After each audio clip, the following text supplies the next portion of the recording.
j'espère que vous allez bien, bienvenue dans cette nouvelle vidéo. On est sur la première vidéo de l'année 2025 et évidemment je vais commencer par vous souhaiter une merveilleuse année avec de la santé parce que c'est le plus important, mais aussi beaucoup de bonheur, d'accomplissement, de réussite et d'épanouissement. De mon côté, je me suis dit qu'on allait commencer l'année tranquille et je vais pas tout de suite vous ramener au bureau, dans un vlog, etc. Je vais vous emmener un petit peu dans un côté plaisir, la lecture. Si vous ne me connaissez pas, je suis community manager, je travaille en freelance, ce qui veut dire que je travaille à mon compte sur les réseaux sociaux. Je suis une professionnelle des réseaux sociaux, je ne suis pas influenceuse, c'est-à-dire que je vends pas mon image. Par contre, j'accompagne des entreprises pour les aider à être visibles sur les réseaux sociaux, des entreprises particulièrement dans le bien-être, le développement personnel, tout ce qui est un peu éthique et engagé, et puis la culture. Et donc, vous devez vous en douter, je scrolle beaucoup sur les réseaux.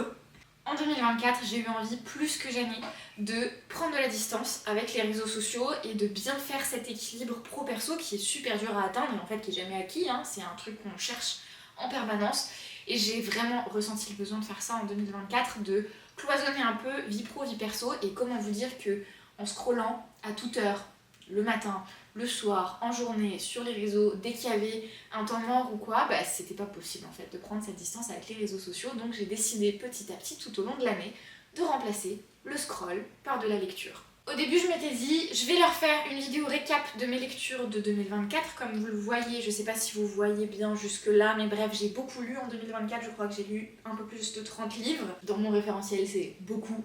Et en fait, je me suis dit que ce qui serait le plus intéressant, c'est surtout de vous parler du rapport à la lecture et aux écrans, parce que pour moi, du coup, c'est une balance. Quand les écrans prennent plus de place, la lecture en prend moins, et inversement, c'est vraiment un jeu d'équilibre qui se joue.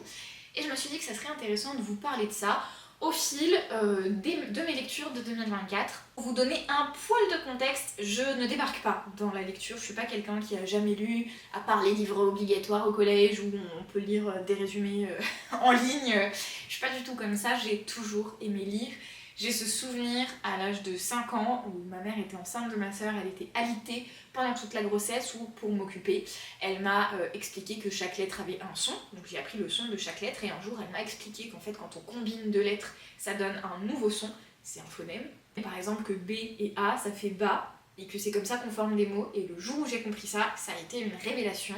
Et j'ai ce souvenir à l'âge de 5 ans d'aller voir ma mère, qui était donc alité, de lui dire « Maman, j'ai ce livre de Babar qu'on n'a jamais lu, est-ce que tu peux me le lire, Babar l'éléphant ?» Oui, c'était pas un album jeunesse, vous savez, de quelques pages et tout, c'était mon premier livre avec des chapitres, écrit gros, avec des illustrations évidemment, hein. On est sur un livre, j'avais 5 ans, on est vraiment sur un livre jeunesse, très jeunesse, mais quand même, un livre qui se passe en plusieurs étapes avec des chapitres. Et j'ai vraiment ce souvenir que j'avais dû demander 2 ou 3 fois à ma mère avant de me le lire, et que les 2-3 fois aussi avant, la réponse c'était bah non, en fait c'est trop long, là on n'a pas le temps, on le lira une autre fois. Et j'ai ce souvenir d'être vexée et de dire puisque c'est comme ça, je vais le lire toute seule. Je suis montée dans ma chambre et j'ai vraiment ce souvenir d'avoir ouvert Babar et de me dire c'est bon, j'ai compris comment ça marche la lecture, je peux y arriver.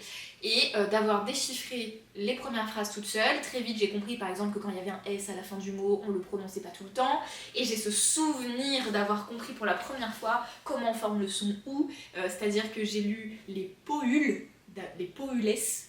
Donc déjà je me suis dit ok, le S à la fin on le dit pas, donc c'est les pohules. Qu'est-ce que ça peut être les pohules?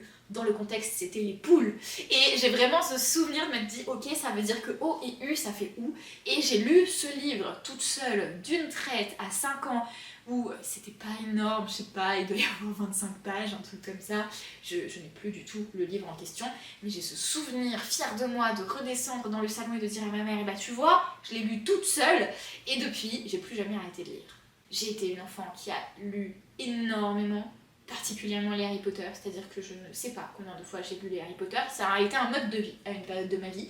J'ai commencé en CE1, je les lis encore de façon, j'allais dire régulière, faut pas exagérer, mais genre une fois tous les 2-3 ans, je me refais la saga parce que c'est mon petit rituel un peu. Vous savez, quand je passe un nouveau chapitre de ma vie, ça m'aide à me sentir chez moi, ça m'aide à, je sais pas, c'est un peu la saga doudou. Mais il y a une période de ma vie où je lisais les Harry Potter et puis ensuite j'allais piocher dans mon passage au choix, dans le livre au choix, bref. J'ai beaucoup lu les Harry Potter, beaucoup lu de fantastique, de fantasy, moins de science-fiction, Ça se faisait moins en jeunesse à l'époque. Et puis en grandissant, je me suis diversifiée évidemment du contemporain, des romans, des essais. Et bref, on est là en 2024. J'ai mon téléphone avec moi parce que si vous connaissez pas, moi j'utilise Livre Addict. C'est un site internet où je répertorie ma bibliothèque et les avancements de mes lectures. C'est-à-dire que je fais partie de ces gens qui ont des livres comme si c'était des bouteilles dans une cave à vin. Quand je suis en librairie, qu'il y a un livre qui me tente, je me dis trop bien, je le prends, pas pour le lire tout de suite, pour le lire quand ça sera le bon moment pour ce livre. C'est-à-dire qu'en fait, je préfère avoir des livres chez moi qui m'attendent et que je peux choisir au moment où j'ai envie de lire, plutôt que de me dire ok, demain j'irai à la librairie acheter ma prochaine lecture et ce soir je n'ai rien à lire. Et ça fait partie des éléments de contexte importants pour 2024, c'est que pendant mes années d'études, j'avais un peu abusé et j'avais genre, il me semble, l'année dernière, 80 livres en attente dans ma pile à lire. Ça s'appelle une pile à lire dans le monde de la lecture. Et je me suis dit, meuf, c'est pas possible. Il faut que tu passes en dessous des 50, voire même en dessous des 40. Ça serait vraiment bien. Parce que quand c'est 40, vous savez, vous avez 4 essais, 3 romans, 2 fantastiques. Vous avez un peu de tous les genres et vous avez un peu de choix dans chaque chose. Et pour moi, à mon échelle de lectrice, c'est la bonne échelle. Du coup, en 2024, je n'ai acheté aucun livre. Ou presque. J'ai fait quelques exceptions quand j'arrivais au bout par exemple des romans que j'avais en stock, parce que vous allez le voir, j'ai vraiment lu beaucoup de romans. Et j'ai fait quelques exceptions qui étaient liées à des sujets qui me plaisaient beaucoup ou du travail. Mais sinon, j'ai vraiment descendu les livres que j'avais dans ma bibliothèque. Et ça fait partie, vous allez le voir, des choses qui ont influencé mon rapport à la lecture et donc aux écrans. On va donc commencer en janvier. Mon année, elle est là, dans ce sens-là. On va commencer en janvier, je vais vous parler des livres et en même temps de mon rapport à la lecture. J'ai commencé le mois de janvier en mode zéro pression sur la lecture, bien dans le mécanisme des réseaux, bien accro. J'avais à ce moment-là les réseaux sur mon téléphone et je scrollais à peu près matin, midi et soir. Dès qu'il y avait 5 minutes, je scrollais dans la salle d'attente. Je scrollais aussi, moi j'ai eu beaucoup le scroll un peu en tant que doudou, en mode tampon émotionnel, c'est-à-dire je suis dans mon canapé, je dois me remettre à bosser, j'ai un truc qui me stresse, je vais scroller un peu avant. J'ai le ménage à faire, j'ai un peu la flemme, je vais scroller un peu avant. Je suis dans ma voiture, j'ai un rendez-vous qui, il y a un petit enjeu pour moi, je vais scroller un peu avant. Et parfois ça me met 2-3 minutes en retard parce que je scrolle, parce que ça me réconforte plutôt que de me dire allez je prends mon courage à deux mains et j'y vais. J'étais vraiment plus dans ces habitudes-là, début 2024. Donc j'ai commencé avec une lecture doudou. Si vous avez lu les Bridgerton, vous connaissez peut-être les Roquesby qui sont, je sais pas si c'est les cousins, mais bref, c'est une famille proche des Bridgerton, c'est exactement le même univers, les mêmes personnages, c'est juste que là on est focus sur la famille Roquesby. J'ai lu, c'est les tomes 1 et 2 de Julia Quinn, très sympa, vraiment, si vous êtes de temps en temps une petite romance que c'est sympa, même bail que les Bridgerton, ça se lit tout seul, c'est très facile. Franchement, dans le premier chapitre, on sait déjà qui va finir avec qui, et la seule question c'est comment. Mais franchement, ça permet de se mettre dans la lecture. C'est là où on va faire un peu la balance, vous allez comprendre. La lecture, c'est pas quelque chose d'érudit, avec des livres qui sont bien et des livres qui sont trop populaires et pas assez bien. Pour moi, la lecture, c'est un passe-temps, un plaisir, même peut-être une passion, je pense qu'on peut appeler ça comme ça. Et en fait, le temps que je passe à lire, je ne le passe pas sur les écrans. Et la seule façon de passer moins de temps sur les écrans et de passer plus de temps à lire, c'est que la lecture me donne plus envie. Et donc, je ne lis pas des livres parce que ça fait bien, je ne me force pas à lire des livres où j'accroche pas. En tout cas, j'essaye de ne pas me forcer, vous allez voir, c'est un peu aléatoire. Mais donc, je fais en sorte que mes lectures me donnent envie, que je tombe dedans et que j'ai plus envie de lâcher le livre. Et pour ça, les Bridgerton, ou là en l'occurrence les Roquesby, c'est une valeur sûre, ça marche toujours. J'ai enchaîné avec ce livre de Fabrice Midal qui s'appelle Les princesses ont toujours raison. Et ce que je vais faire, c'est que dans la barre d'infos, vous aurez le lien de mon livre addict, de mon profil, où il y a donc toutes ces lectures qui sont répertoriées. Les princesses ont toujours raison, j'ai bien aimé ce livre, de mémoire je mets une bonne note sur Livre Addict, je vais pas toujours vous dire la note que j'ai mise, c'est pas toujours pertinent. C'est un livre qui explique les morales de plein de contes avec lesquels on a grandi, façon développement personnel. Façon un petit peu spiritualité, développement personnel, vous savez, l'ego, la connaissance de soi, toutes ces choses-là. J'ai bien aimé parce que j'ai appris plein de choses, que c'était pertinent, mais pour moi, ça a été, une fois de plus, la conclusion que j'ai vraiment plus de mal à lire des livres où à chaque chapitre on change de propos, où il n'y a pas de continuité, c'est beaucoup plus dur de tomber dedans, et c'est surtout que quand j'ai fini mon chapitre, il n'y a rien qui m'attire et qui me donne envie de m'y remettre parce que le propos change. Donc j'ai pas cet élément de suspense d'un chapitre à l'autre. Et c'est le genre de livre que j'ai vraiment aimé, qui était très sympa, mais qui me fait pas le poids face au scroll. C'est-à-dire qu'en fait, une fois que j'ai fini mon chapitre, si j'ai le choix entre scroller et lire, le scroll sera toujours plus attractif. J'ai vraiment commencé l'année en lecture dans un rythme tranquille, donc beaucoup plus sur les écrans, parce que j'ai fini de lire Liro Casby le 18 janvier, j'ai fini de lire le suivant le 17 février. Et après, par contre, il m'a fallu 15 jours pour lire ce livre-là, qui est ma meilleure lecture de l'année. Je suis tombée dedans, j'ai adoré, ça s'appelle La vie secrète des arbres, je suis un peu loin, je vous le montre comme ça. La vie secrète des arbres de Peter Wohlleben. Bref, vous avez la liste des lectures sur mon livre addict. C'est un livre qui parle de comment les arbres communiquent entre eux, comment ça se passe dans la nature, comment cohabitent les différentes espèces au sein de la forêt, mais c'est raconté comme un conte. Et le narrateur, il est tellement bien, la narration est tellement fluide, on a l'impression de découvrir un monde parallèle alors que c'est un monde qui vit avec nous, je veux dire de l'autre côté de notre porte. J'ai appris plein de choses, j'ai adoré, il parle des arbres qui sont plantés au milieu du béton en ville tout seul, il parle de plein de choses. Ma meilleure lecture de l'année, je l'ai recommandée et offerte à plein de monde. Et là du coup, il y a 295 pages et lui je l'ai lu en 15 jours. Et lui j'avais vraiment envie de m'y remettre plutôt que de scroller. J'ai enchaîné, j'étais dans une bonne dynamique de lecture, je me suis dit tiens on va prendre un livre développement personnel, vous le savez, je travaille avec du développement personnel, c'est pas un devoir, c'est une passion, j'adore le développement personnel. Ces dernières années j'en lis moins, parce qu'il y a un petit moment où vous savez on a l'impression d'avoir un peu fait le tour, ou alors que tous les auteurs un peu à la mode, dont on entend beaucoup parler, ils sont un peu, vous savez, c'est Jonathan Liman, mes clients qui est auteur de développement personnel, qui utilise ce système de notation et j'aime beaucoup. Il met un peu des pistes comme au ski pour la lecture et par exemple il y a des livres de développement personnel qui sont des pistes vertes ou des pistes bleues. Celui-là, on est plutôt sur une piste rouge et en fait, au bout d'un moment, quand on gravite dans le milieu, c'est cool d'avoir des livres qui vont plus loin, qui sont plus profonds, qui nous permettent d'apprendre des choses. Et donc j'ai lu L'art d'aimer d'Eric Fromm. De mémoire, je sais plus si c'est la première ou la deuxième moitié, il y en a une qui est plus théorique, une qui est plus pratique. J'ai préféré l'une des deux moitiés. Vous savez, c'est un livre en deux parties, il y en a une qui m'a vraiment beaucoup plus parlé que l'autre. Si vous voulez explorer les questions de l'amour de soi, l'amour des autres, une sorte d'unité entre soi et les autres et d'éviter cette dualité en permanence de il y a moi d'un côté et il y a l'autre là-bas. Bref, c'est vraiment un très bon livre de développement personnel. Il est tout petit, il se lit vite, c'est aussi pour ça que je l'ai lu en une semaine. Il fait 180 pages, mais vraiment, j'ai adoré cette lecture. Et puis là, je suis sûre que je suis retombée dans un peu de scroll parce qu'il m'a fallu 10 jours pour lire une BD de Bloody Harry qui se lit normalement en 1 heure ou 1h30. Bloody Harry, c'est une BD un peu parodique d'Harry Potter, un peu drôle, j'ai pas aimé plus que ça, c'est vraiment des vannes sur l'univers d'Harry Potter, mais un peu parfois tiré par les cheveux ou quoi. C'était sympa, c'était une bonne BD à lire en 1 heure. Maintenant c'est une saga et j'achèterai pas les suivants, on me l'avait offert, c'était fun, mais voilà. Je sais que j'avais besoin de me remettre dans la lecture parce que j'ai mis donc 11 jours à lire une BD d'1 heure, ce qui veut dire qu'après Eric Fromm, je suis retombée dans la machine des réseaux sociaux et donc j'ai arrêté de lire. Vous voyez que c'est vraiment jamais acquis, même pour quelqu'un qui aime lire, même pour quelqu'un qui a lu quand même beaucoup sur une année. Vraiment, ce geste de me dire j'ai les réseaux sociaux sur mon téléphone, mais je ne vais pas scroller, je vais lire. C'est vraiment pas un geste évident et vous allez voir qu'à un moment, il y a eu un pivot dans l'année, une bascule qui a résolu le problème. J'ai enchaîné avec le livre de Frédéric Lenoir qui s'appelle Jung, un voyage vers soi, qui était la première moitié passionnante, la deuxième moitié un peu moins accrocheuse pour moi. La première moitié passionnante parce que Jung, en fait la première moitié retrace la vie de Jung que je connaissais pas du tout et j'ai découvert une personne énormément instruite sur plein de sujets et qui porte ses convictions et c'était vraiment chouette de découvrir cet auteur.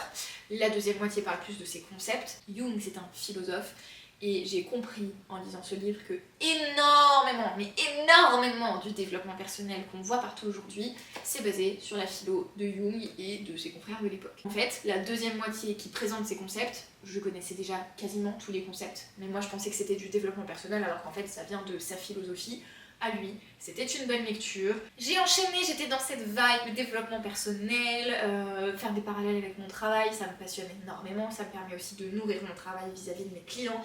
J'ai enchaîné avec Politiser le bien-être de Camille Test, qui est un livre plus engagé cette fois-ci, mais en même temps qui parle de bien-être. Il y avait tout pour que ça me plaise. Camille Test, politiser le bien-être, ça parle de mon sujet de travail. J'ai pas aimé. Je lui ai mis 5 sur Libre Addict. J'ai pas aimé. En fait, j'ai pas aimé le ton. C'est mon problème avec le militantisme, c'est que je sais que c'est essentiel. C'est ultra important. J'estime que j'en fais à ma façon avec mon entreprise et dans mes convictions personnelles. Mais pour autant, pour moi, il y a une limite qui est très mince entre je milite pour des choses auxquelles je crois et je pointe tout du doigt, je me victimise, c'est un grand mot, mais vraiment, il y a une limite entre le militantisme et la plainte et la critique pure et dure. Et là, j'avais plus l'impression d'être dans de la critique pure et dure, je pointe du doigt, ça va pas, ça va pas, ça va pas. Et moi, je préfère le militantisme de on va chercher ça, on va construire ça. Et vraiment, je suis passée à côté. C'est pas un livre qui a résonné avec moi, il plaira sûrement à plein de gens, mais c'était pas pour moi. Et c'est là que ma question du rapport à la lecture, il est important. Vous l'avez vu, j'ai lu pas mal d'essais de développement personnel sur ce début d'année 2024. Je suis arrivée à un moment où j'ai quand même beaucoup scrollé. À ce moment-là, on est au printemps, on est au mois de mars. J'ai envie de plonger dans la lecture pour lâcher mon téléphone. De toute façon, vous l'avez vu dans les vlogs tout au long de l'année 2024. J'ai vraiment cherché en permanence l'équilibre pro-perso, comment je gère mon travail, comment je gère les émotions liées à mon travail, je suis à mon compte, c'est les réseaux sociaux, parfois c'est très prenant, parfois c'est très stressant. Et parfois j'ai besoin de prendre de la distance, et quand j'ai besoin de ralentir drastiquement mon temps d'écran, je vais dans des livres valeurs sûres. Et donc j'ai continué et terminé la saga des Miss Peregrine que j'avais commencé les années d'avant. Donc j'ai lu les tomes 5 et 6. Miss Peregrine et les enfants particuliers, si vous ne l'avez pas vu, c'est un film de Tim Burton qui est basé sur le premier tome de la saga. Je ne crois pas qu'il y ait eu la suite des livres en film. Quoi qu'il en soit, les livres sont incroyables. Je les ai lus, je vais vous dire ça tout de suite, mais je les ai lus de façon très rapide et très rapprochée. C'est-à-dire que j'ai fini celui de Camille Test, le précédent, le 22 mars. Le tome 5, je l'ai fini le 29 mars. Et lui, je l'ai fini le 1er avril. C'est-à-dire que le deuxième, là, le dernier tome, il fait 650 pages, je l'ai lu en 2 jours. Celui-là, qui en fait 410 à peu près, je l'ai lu en 1 semaine. Vraiment, je suis tombée dedans. Et évidemment, j'ai beaucoup moins scrollé. Je me suis éclatée et ça reste un super moment de lecture de l'année. Même si oui, c'est une saga, fantasy, jeunesse, blablabla, on s'en fout. Ça répond vraiment à ce que je viens chercher avec la lecture, c'est-à-dire un moment pour moi, un moment calme et un moment loin des écrans. Et après avoir lu mes 2 livres de fantasy, je me suis dit Marie-Ange, reprends des lectures sérieuses. J'ai lu Au bal de la chance d'Édith Piaf, qui est son autobiographie, que j'ai bien aimée, mais qui m'a un peu fait lever les yeux au ciel, parce que c'est une autobiographie, c'est précisé au début, qui est romancée par moments, et oui, c'est chouette de découvrir la vie d'Édith Piaf, mais il y a des moments où on se dit elle me prend un peu pour un pigeon. C'était chouette, mais sans plus, je lui ai mis 12 sur Libre Addict. Et je me suis dit, continue tes lectures sérieuses, Marie-Ange, c'est bien, tu es quelqu'un d'intelligent. J'ai lu Les mots sont des fenêtres ou bien ils sont des portes de Marshall B. Rosenberg, qui est une bible du développement personnel, un livre énormément cité par tous mes clients. Il y a plein de... C'est donc le père de la communication non violente, ou la CNV pour les intimes. C'est un livre sur lequel s'appuient énormément de mes clients. Il y a des formations, mes clients, la plupart sont formés à la CNV, donc j'en avais entendu parler. Je connaissais la technique parce que j'ai créé du contenu qui parle de cette technique pendant des années. Pour autant, à un moment, je m'étais dit, je vais lire le livre entier. J'ai détesté. J'ai détesté, je lui ai mis 8 sur Libre Addict. Pour moi, quand on lit les, 15-20 premières pages et qu'on comprend la technique, on n'a pas besoin de lire tout le reste. Il y a 300 pages. Je trouve que c'est infantilisant. Je trouve que la technique, elle est réductrice.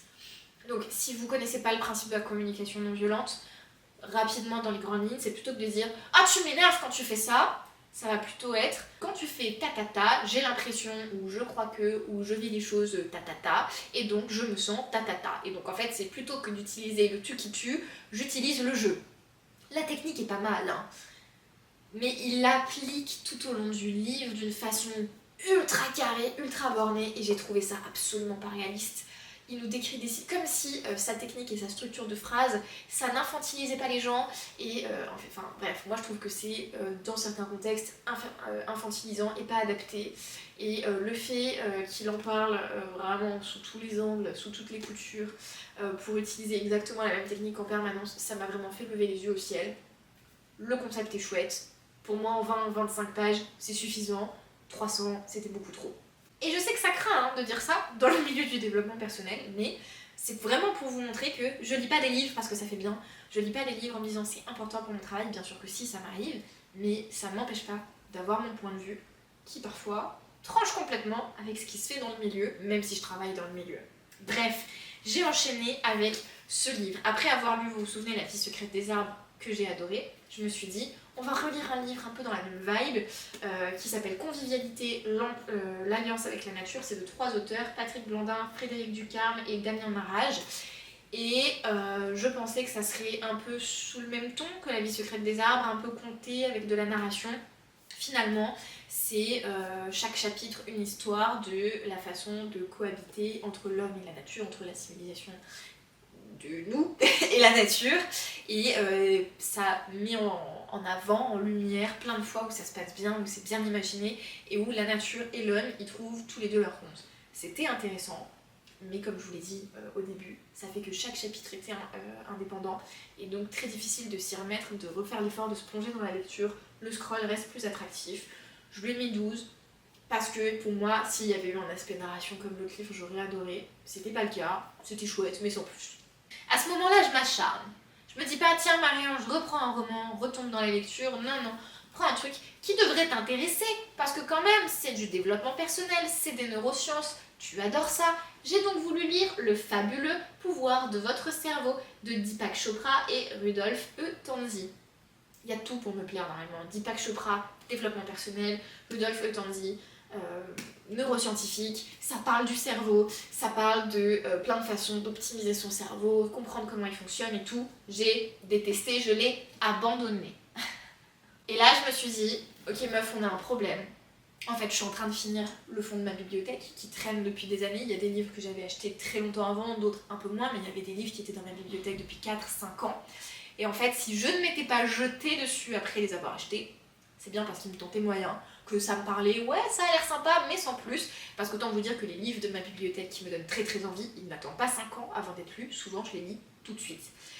Et là je me suis dit, ok, j'ai encore déterré un ancien de ma pile à lire, et en fait j'accroche pas, alors qu'il y a tout sur le papier pour que ça me plaise, mais non. Et là je me suis dit, ok, l'année va être longue, j'ai eu beaucoup de flops, franchement sur les... Là, à ce moment-là on est le 19 juin, sur les 6 premiers mois, il y en a quelques-uns qui m'ont emballé, mais pas plus que ça. Je me dis quand même, c'est dommage, il va falloir trouver une façon de rééquilibrer l'année. On est à la période où je me dis, tiens, une autre façon de lâcher les écrans et de faire quelque chose qui m'épanouit, c'est de reprendre la musique, reprendre l'écriture de chansons, qui est quelque chose que j'ai fait pendant des années et que j'ai bel et bien repris, même si c'est en dents de scie. Je me dis, tiens, je vais laisser un recueil de poèmes sur ma table de chevet, et le soir, je lirai des poèmes. Et dans ma bibliothèque, j'ai celui-là, de Rimbaud. Poésie, Une saison en enfer et Illumination. J'ai abandonné. J'aime bien Rimbaud à petite dose, mais c'est très très très sombre. Et lire ça avant de se coucher, c'était pas toujours mon trip. Et là, vous voyez que, en fait, ma meilleure astuce pour continuer à lire et pas retomber dans du scroll, c'est de pas m'arrêter quand ça marche pas. Quand ça marche pas, le livre il dégage, je passe à autre chose. Parce que le plus important pour moi dans la lecture, c'est de prendre du plaisir, de m'éloigner des écrans et de trouver des temps de calme. Et donc, c'est pas grave si je ne vais pas au bout du livre. J'ai enchaîné avec le dernier tome d'une saga de Samantha Bailly, donc ça s'appelle Indéterminé, c'est une trilogie, il y a Les Stagiaires, Déterminés et Indéterminés. C'est un 3e tome, donc pour pas vous spoiler, je vais pas trop vous raconter le synopsis, mais évidemment vous l'avez compris, on suit une jeune fille qui arrive dans la vie pro depuis son stage jusqu'à son CDI. J'ai beaucoup aimé la première moitié, c'était cool de retrouver des personnages. Honnêtement, j'avais pas lu le tome précédent, enfin en gros les tomes précédents je les avais lus il y a vraiment des années, il y a au moins 4 ou 5 ans là aussi. C'était cool de retrouver les personnages. Je me suis pris un revers de situation sur les, je sais pas, 100 dernières pages, quelque chose comme ça, il en fait 400. En gros à la fin, il y a un revirement de situation dans la trajectoire de l'un des personnages qui vit un événement traumatisant, choquant, qui est l'un des sujets dont on parle beaucoup dans les faits de société en ce moment. Et je comprends que l'autrice elle ait voulu inclure ça dans ses livres parce que ça fait partie de la vie. Mais pour moi, c'était pas assez amené, c'était pas assez détaillé, c'était un peu un cheveu sur la soupe. Et donc, encore une fois, une lecture mitigée, j'ai mis 14, c'était chouette mais pas extraordinaire. Et là, on est fin juin. Les 6 premiers mois de l'année, vous l'avez vu, c'est en dents de scie. Autant vous dire que les 6 premiers mois de l'année, j'ai continué à scroller et je me suis dit, meuf, c'est pas possible, fais quelque chose. On est donc fin juin, je désinstalle les réseaux sociaux de mon téléphone. À ce moment-là, je n'ai que un téléphone qui me fait pro-perso, je désinstalle les réseaux sociaux de mon téléphone et je me dis, j'aurai les réseaux sociaux sur ma tablette qui me sert d'outil de travail. Donc il va falloir que je lise beaucoup plus. J'enchaîne avec cette lecture que j'ai adorée, qui s'appelle Histoire naturelle du silence de Jérôme Sueur, qui est un livre scientifique sur le silence, et plutôt le non-silence qu'on trouve dans la nature, les bruits des différentes espèces, à quel point le silence est important pour la survie des animaux, etc. C'est pas compté comme la vie secrète des arbres, mais je suis tombée dedans. J'ai appris plein de choses, et quand j'ai lu, moi, le titre, j'ai fait un séjour silencieux, une retraite silencieuse en 2023, qui m'a énormément marquée et qui a été un virage pour moi dans ma vie perso, mais aussi, je pense, dans ma vie pro.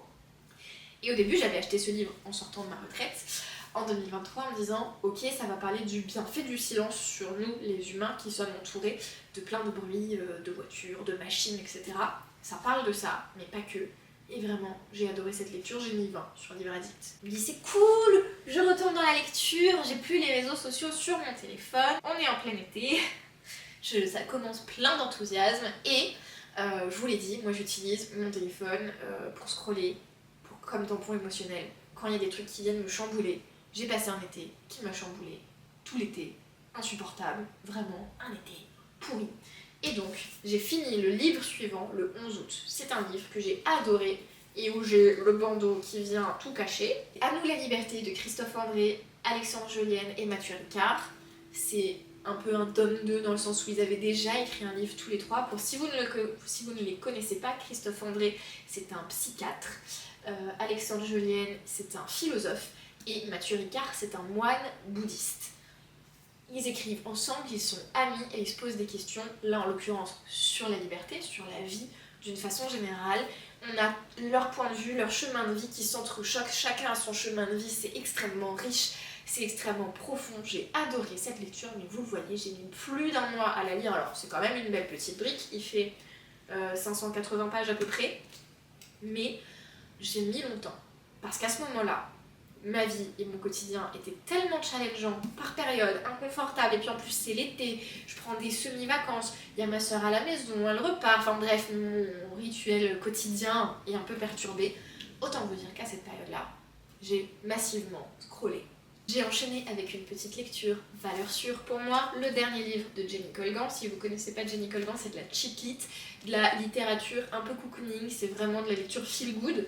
J'ai lu donc Au-delà des nuages, qui se passe en Écosse, dans les Highlands, que j'ai eu à mon anniversaire, parce que mes amis ont compris que on est allé en Écosse ensemble en 2023, il m'est arrivé plein de choses en 2023, et que j'ai adoré, que je me suis jamais vraiment remise de ce voyage. Et là, elle a vu l'une de mes autrices préférées en mode livre un peu doudou, réconfort, que ça se passe en Écosse dans les Highlands. Elle m'a offert ça pour mon anniversaire, je l'ai dévoré en 4 jours. J'ai mis 18 sur Livre Addict, un bon moment, et ça m'a aidée. Je sais qu'à ce moment-là, on est donc le 15 août quand je finis de le lire. L'été a été pas mal challengeant, je suis encore dans quelque chose de challengeant. Le 15 août, normalement, je pars en vacances pour 2 semaines et je réalise qu'en fait, je ne vais pas pouvoir prendre ces vacances, que je vais devoir travailler quasiment tous les matins pendant ces vacances. Énorme déception, je n'aurais pas eu de vraies grosses coupures pendant l'été alors que j'en aurais eu besoin. À ce moment-là, je réinstalle les réseaux sociaux de façon périodique et épisodique sur mon téléphone, c'est-à-dire qu'en gros, ils y sont pas tout le temps. Mais quand j'ai besoin de scroller, j'ouvre l'App Store quoi, et je retélécharge le réseau, je scrolle 1 heure ou 2 et après je redésinstalle. Ce qui est mieux, mais pas top non plus. J'ai donc décidé de mettre le paquet sur les livres et d'aller vers une autrice où je sais que quand on commence, on ne s'arrête pas tant qu'on n'a pas fini le livre. J'ai lu Enlève-moi de Mélissa Bellevigne, qui vous connaissez pas, c'est une ancienne youtubeuse, influenceuse qui s'est reconvertie en autrice et qui est le plus incroyable. On n'est pas du tout dans du petit livre de youtubeuse. On n'est pas sur un essai, on est vraiment sur du roman. C'est un roman que je lirai pas trop en temps normal. C'est une romance très rock, très torturée. Il se passe plein de choses, mais en même temps j'aime tellement la plume de Mélissa et j'ai tellement envie de la soutenir dans ce virage de carrière que je lis tous ses livres quasiment. Et j'ai adoré, j'ai mis 18 sur Livre Addict, je l'ai dévoré en 3 jours. Ah, le cadrage a probablement bougé, j'ai dû faire une méga pause pour vider la carte mémoire. J'ai enchaîné, on est le 6 septembre sur une lecture toute simple. C'est un livre sur Taylor Swift qui m'a été offert par l'un des amis avec lesquels je suis allée au concert de Taylor Swift. C'était un cadeau d'anniversaire léger et tout. Sympa, mais pas le genre de lecture où tu te dis « Ah, j'ai envie de savoir la suite ». Voilà. J'ai enchaîné en me disant « Tiens, on revient vers du développement personnel ». J'ai essayé de lire L'art subtil de s'en foutre de Mark Manson, qui est un best-seller. Pourtant, je l'ai abandonné, je lui ai mis 5, j'ai trouvé ça nul. À ce moment-là, on est en octobre et le pivot dont je vous ai passé tout à l'heure s'enclenche. Je prends un téléphone pro, je désinstalle définitivement à peu près les réseaux sociaux de mon téléphone perso et je fais une vraie scission entre mon temps pro et mon temps perso. Et à partir de ce moment-là, alors il y a des phases où j'ai un peu tout testé, hein, vous le voyez tout au long de l'année, il n'y a jamais rien d'acquis, jamais rien de stable, parce que les réseaux sociaux c'est fait pour être addictif et donc muter c'est très dur. Mais à partir de cette période-là, je me dis, ok, sur mon temps libre, je vais faire autre chose que de scroller sur les réseaux, c'est pas ça qui me rend heureuse. Bien sûr que ça m'intéresse toujours énormément les réseaux sociaux, je fais plein de veilles pendant mon temps professionnel, je passe quand même 5 jours par semaine à travailler sur les réseaux sociaux, j'ai pas besoin d'y passer mon temps libre. J'enchaîne donc avec On regrettera plus tard d'Agnès Lezig, une petite lecture toute mignonne, très agréable, je lui ai mis 15. C'est l'histoire un peu bateau d'une institutrice qui rencontre un mec qui vit dans une caravane avec sa fille, une caravane tirée par des chevaux. Sa fille est toute jeune, elle est institutrice, la fille est déscolarisée, elle fait l'école à la maison. La caravane a un problème, elle a un petit accident. Elle se retrouve avec 2 personnes qui débarquent chez elle à l'improviste, elle les connaît pas, 2 inconnus, petite romance, voilà, toute simple. Je suis dans une bonne dynamique de lecture, j'enchaîne avec le dernier livre de Melissa Belvin qui vient de sortir, dont je vous parlais tout à l'heure. Là cette fois-ci c'est 7 jours en Écosse, on n'est pas du tout sur une romance torturée, on est sur un petit roman, c'est de la chick lit, encore une fois, oui la chick lit en Écosse, ça marche super bien, la chick lit, donc cette littérature un peu doudou, feel good, c'était très mignon, j'ai adoré ce livre et surtout je suis allée dans tous les endroits quasiment qui sont évoqués dans le livre et j'ai eu l'impression d'y être à nouveau, j'ai adoré pouvoir me replonger dans le décor de l'Écosse et des Highlands et a priori j'y retourne en 2024 et j'ai trop hâte. Je vous avais dit que j'avais pris l'habitude de lire de la poésie en mode lecture de tape de chevet. J'ai fini une anthologie de la poésie féminine, donc c'est un recueil qui a été fait par Françoise Chandernagor. C'est un livre qui m'avait été offert, j'ai évidemment beaucoup aimé le principe qu'on lise un peu de la poésie qui a été écrite par des femmes parce que c'est rare jusqu'à là les époques contemporaines, mais sinon majoritairement c'est écrit par des hommes. J'ai trouvé la démarche cool et pour autant j'ai pas aimé lire de la poésie écrite par des femmes il y a très longtemps parce que j'ai trouvé ça un peu niais, parce qu'à l'époque, les femmes, le chemin tout tracé pour elles et ce qu'elles devaient faire, c'était se marier, être amoureuses, etc. Et donc c'était un peu niais. Plus on avance dans les époques, plus ça se diversifie, on commence, je crois que c'est quasiment au Moyen-Âge et on arrive à aujourd'hui. Plus on avance, plus c'est intéressant. Le début, j'ai un peu ramé. En parallèle, on arrive au 6 novembre, je laisse tomber en cours de route l'effet snowball ou comment investir avec intelligence, qui est un livre de Johan Lopez, qui est un livre qui parle de finance. Je suis à mon compte, je suis chef d'entreprise, à un moment, c'est pas trop bête de m'intéresser aux finances, notamment pour assurer mes arrières pour la retraite, parce que je cotise très peu. C'est un livre que j'ai abandonné en cours de route parce que la première partie est intéressante, mais j'avais déjà essayé de le lire par le passé et j'avais déjà abandonné. J'avais abandonné parce que c'est un livre où quand on avance, c'est pas réaliste avec ma situation financière actuelle, ça parle beaucoup d'investissement, etc. C'est pas la direction, en tout cas c'est pas le stade où j'en suis aujourd'hui.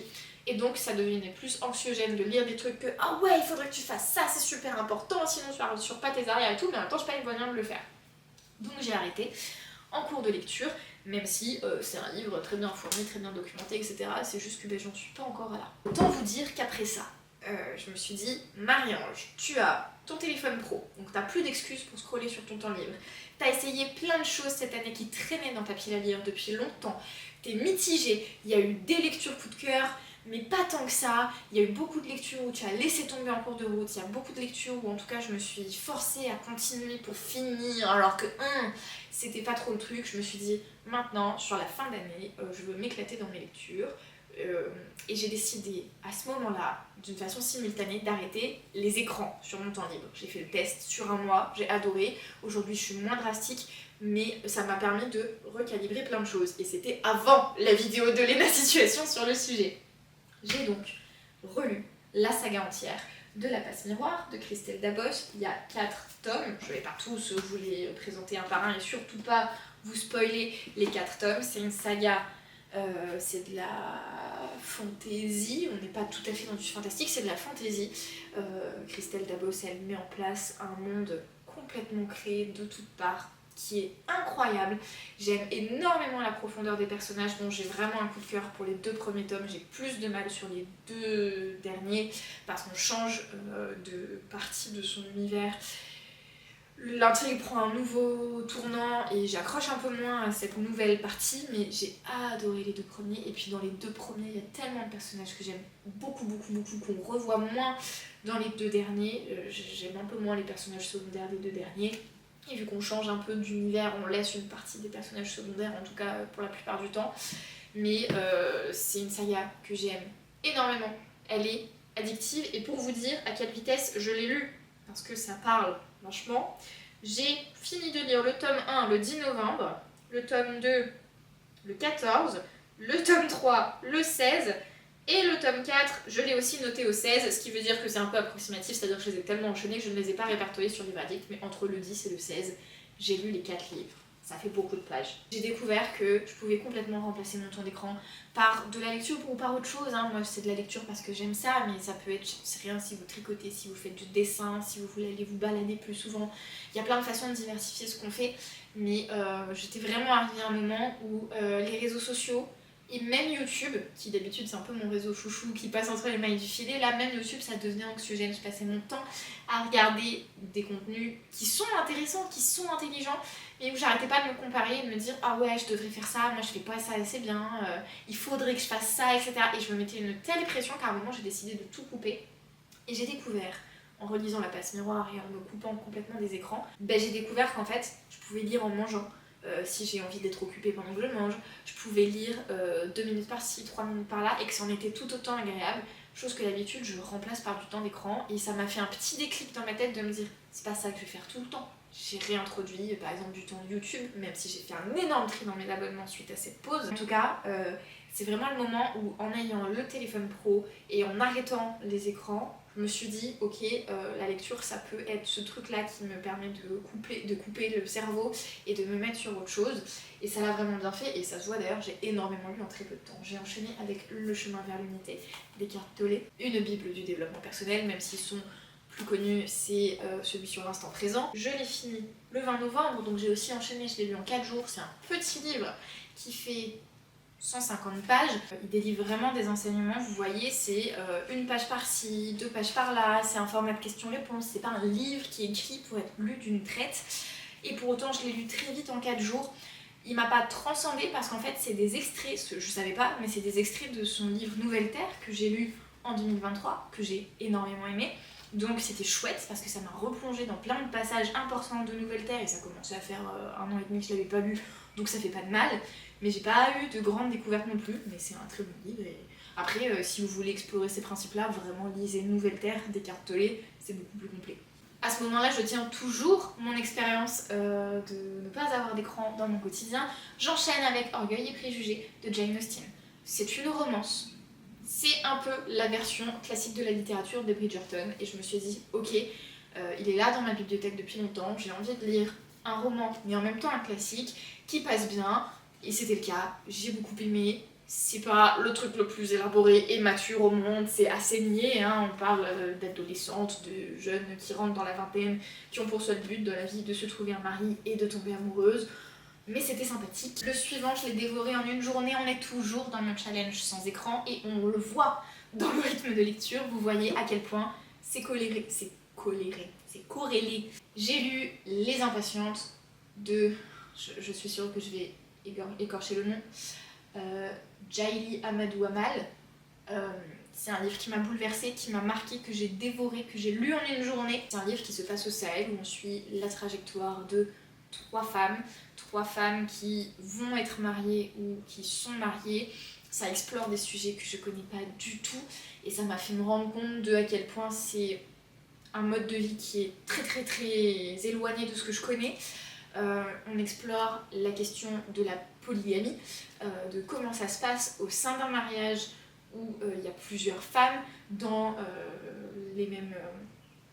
pour un même mari, et donc il y a toutes ces familles qui cohabitent dans un même lieu de vie. Je me suis prise énormément de tendresse pour ces trois femmes qui vivent des choses horribles, hein, évidemment. On parle de mariage forcé, on parle d'agression, on parle de viol, on parle de menaces, de violence. Et en même temps, je l'ai lu en une journée et pour autant elles m'ont toutes marquée et vraiment c'est trois personnages qui j'ai eu l'impression, j'y ai souvent repensé en fait aux trois personnages sur ma fin d'année et c'est vraiment un livre qui m'a marqué, que je vous conseille. C'était le concours des lycéens de 2020, je l'avais lu à un Noël il y a longtemps, il traînait dans ma pile à lire et je suis vraiment contente de l'avoir lu. À ce moment-là je suis toujours à fond dans mon challenge sans écran, j'enchaîne avec des relectures, tout comme j'ai relu La Passe Miroir, je me suis dit c'est la fin de l'année, j'ai pas envie de me remettre sur les écrans, je vais aller sur des lectures valeurs sûres. On approche de Noël et donc j'ai lu une duologie, j'ai relu la duologie du Cupcake Café de Jenny Colgan, dont je vous parlais tout à l'heure, les livres un peu doudous, la chiclite, etc. Cette fois-ci, on n'est pas en Écosse, on est, il me semble, à Londres. Oui, on est à Londres, c'est sûr, mais c'est très sympa et j'ai relu ça parce qu'il y en a l'un des deux tomes qui se passe dans la période de Noël. Donc j'ai lu Rendez-vous au Cupcake Café et Le Cupcake Café sous la neige, les deux de Jenny Colgan. J'ai vraiment beaucoup aimé les relire et vraiment m'autoriser à relire des livres que j'ai adorés parce que ma pile à lire a suffisamment baissé et qu'aujourd'hui je me sens plus croulée sous le poids des livres non lus de ma bibliothèque parce que je commence à avoir fait le tour.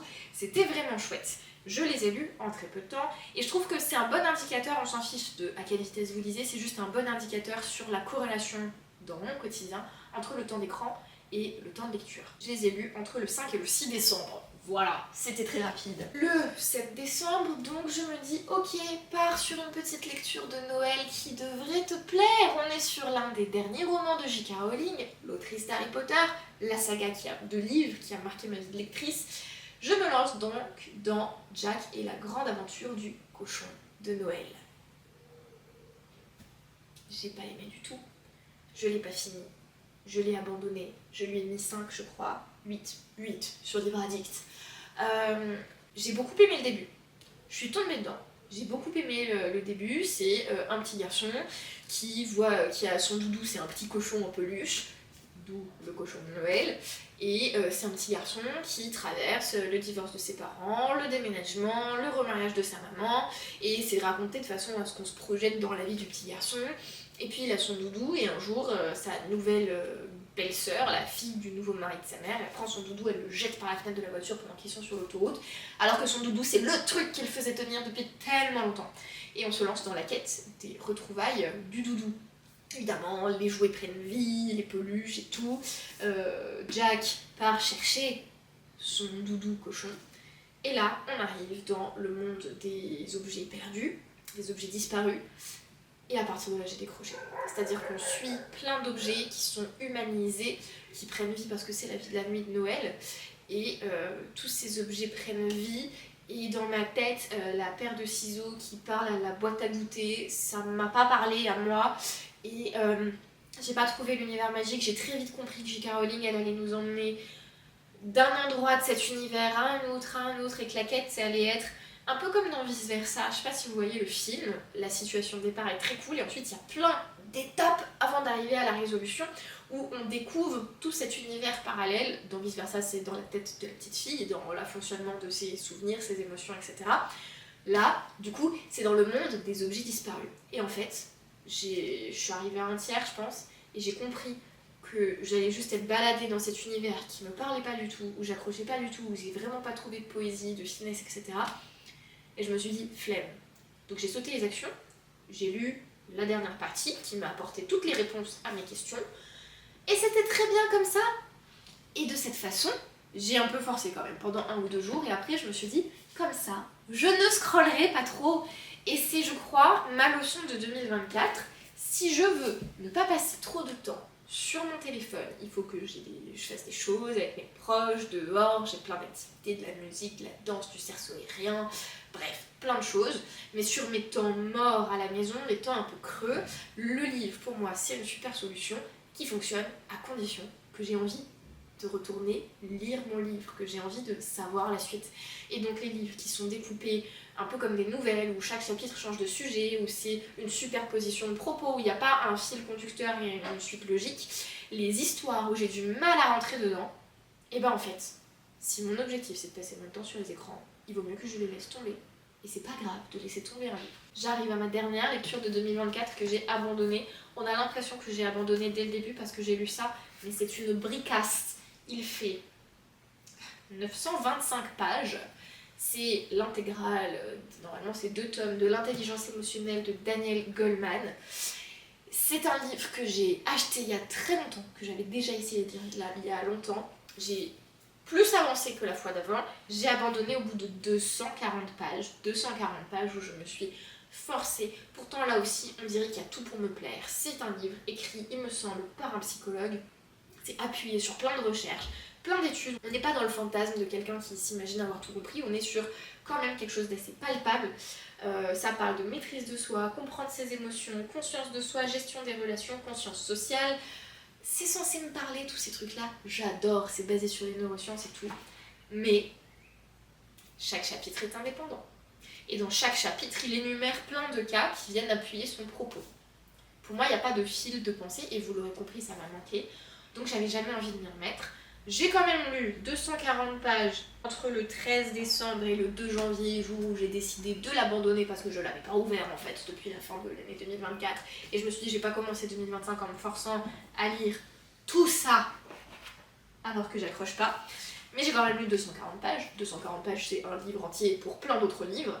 Mais j'ai décidé d'arrêter de me forcer. Et d'ailleurs, je vais juste corner là où je m'étais arrêtée, même si de toute façon, si un jour je le reprends, ça m'étonnerait que je le reprenne à la page 240 où j'aurais tout oublié. Et je vais récupérer mon marque-page. Et c'est vraiment ma conclusion de l'année 2024. C'est ça surtout que je voulais vous transmettre. Il y a plein d'injonctions sur les réseaux sociaux qui sont le paradis de l'injonction sur être la meilleure version de soi-même, bien manger, bouger, être épanoui dans ses relations, travailler sur soi. Il y a plein de choses comme ça. Et sur la partie des écrans, il faudrait moins scroller, consommer du contenu plus intelligent, mais en même temps être au courant de tout ce qui se passe. Il faudrait lire beaucoup et tout, des choses intelligentes, du développement personnel, des essais, des biographies. À un moment, stop, quoi. Faites-le comme vous le sentez. Moi, la lecture, c'est mon truc, c'est peut-être pas le vôtre. Et c'est ok. La lecture, c'est censé être un plaisir. Et vraiment, vous l'avez vu dans mes montagnes russes de 2024. Alors, bon, effectivement, le fait que ce soit un peu mon fond de bibliothèque, même s'il y en a beaucoup, ça fait que c'était pas des livres qui m'avaient vraiment attirée au premier abord. Heureusement, j'ai eu des très bonnes lectures au milieu de tout ça. En fait, moi, ce que j'ai compris en faisant cette expérience tout au long de l'année, et particulièrement sur le dernier trimestre où j'avais mon téléphone pro, cette période où j'ai plus pris d'écran du tout dans ma vie quotidienne, et puis ensuite où j'ai réintroduit petit à petit, ma conclusion c'est vraiment qu'on est dans un monde où l'immédiateté, les réseaux sociaux, les séries Netflix, toutes ces choses-là qui sont à volonté en 3 clics, qui nous demandent pas d'effort, c'est tellement attractif qu'à un moment, si on veut lutter contre ça, si on veut s'en détacher, si on veut lire plus ou faire d'autres choses, il faut rendre ces autres choses faciles et attractives. Et c'est pas un mal. Là, j'ai lu, je vais pas recompter, mais il me semble qu'il y a 33 ou 34 livres sur l'année 2024. Je suis vachement contente, mais je vais pas chercher un score. Et pour 2025, je vais pas chercher à me dire tiens, j'ai fait 33, je vais faire 50 là, ou 40 l'année d'après. Ou alors si j'en fais que 20, ça sera un drame. Je veux dire, si je lis 3 livres mais qui me plaisent à fond, ça sera bien. Par contre, ce qui est vraiment important pour moi, pour ma santé mentale et mon équilibre pro-perso, c'est d'arrêter de tout le temps scroller. Et la lecture pour moi est un bon palliatif. ça me fait du bien, j'aime ça, j'ai toujours aimé ça. Et je valorise moi le temps passé à lire plutôt que le temps passé sur les réseaux sociaux. On est vraiment dans cette dichotomie où à la fin de l'année, quand je vois tous ces livres que j'ai lus, j'ai une vraie satisfaction. C'est-à-dire que j'ai pris du plaisir en les lisant, pour la plupart, vous aurez compris. Ou en tout cas j'ai arrêté quand je prenais pas de plaisir en les lisant. Mais en plus de ça, j'ai de la satisfaction à la clé. Alors que dans mon rapport aux réseaux sociaux, j'ai du plaisir en consommant, mais j'ai pas forcément de satisfaction.